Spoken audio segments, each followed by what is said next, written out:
প্রিয় দর্শক, আপনাদেরকে আজ জানিয়ে আসলাম শঙ্কুচাইল ঐতিহ্যবাহী একটি গাটলাতে, যেখানে এক সময় এখানে পোদ্দাররা বসবাস করত।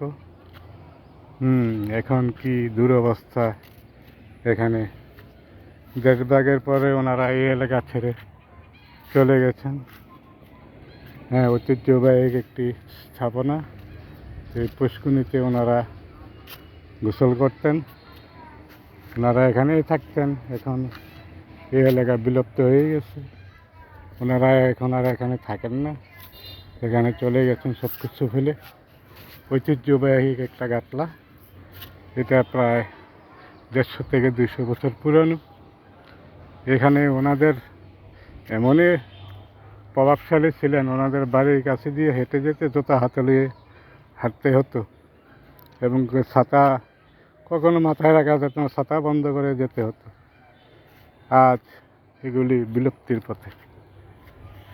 প্রিয় দর্শক, আপনারা দেখছেন এই ঐতিহ্যবাহী স্থাপনা। এগুলি যদি ভিডিওটি ভালো লাগে তো শেয়ার করে দিবেন। ধন্যবাদ।